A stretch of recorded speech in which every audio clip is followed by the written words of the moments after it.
Huko Asia ya Magharibi, mtu mmoja ameuawa na wengine 7 kujeruhiwa kufuatia mashambulizi ya anga ya Israel kusini mwa Lebanon, huku jeshi la ulinzi la Israel IDF likidai kuwa lililenga ngome za Hezbollah na washirika wake wote katika eneo hilo. Wizara ya afya ya Lebanon, ambapo awali iliripoti watu 6 kujeruhiwa, baadaye ilithibitisha kuwa mtu mmoja ameuawa katika shambulizi lililotokea katika mji wa Shimdati Star, mashariki mwa nchi hiyo. Pia ilisema kuwa mtu mmoja alijeruhiwa katika eneo la Manful, huku wengine 6 wakijeruhiwa katika kitongoji cha Ansal. Jeshi la Israel lilisema lilishambulia miundombinu ya kigaidi ya Hezbollah huko kusini mwa Lebanon. Aidha, lilieleza kuwa lililenga vituo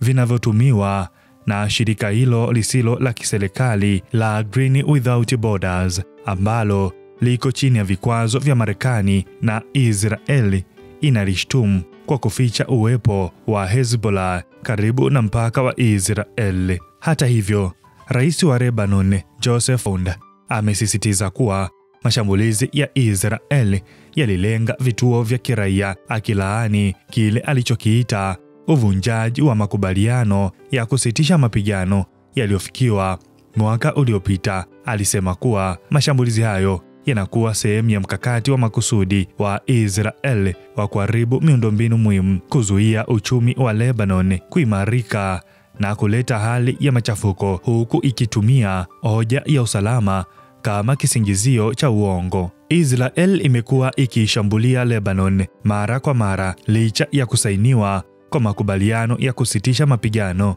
mwezi Novemba, yaliyofuatia zaidi ya mwaka mmoja wa mapigano na kundi lililoungwa mkono na Irani, ambayo ilifikia kilele chake katika miezi miwili ya vita. Wakati huo huo, waasi kutoka Yemen wametangaza kuwa kamanda wao wa kijeshi Meja Jenerali Mohammad Al-Gamari ameuawa katika shambulio la anga la Israel. Kundi hilo limesema kuwa Al-Gamari alifariki akiwa na wenzake pamoja na mtoto wake wa miaka 13. Kundi hilo likatishia kulipiza kisasi. Kifo chake kimetokea siku chache baada ya kusainiwa kwa makubaliano ya kusitisha mapigano kufuatia vita vya Gaza vilivyodumu kwa miaka 2, ambapo wapiganaji wa Houthi walishambulia mara kwa mara malengo ya Israel na meli za mizigo katika Bahari Nyekundu. Waziri wa ulinzi wa Israel Benny Gantz kupitia mtandao wake wa X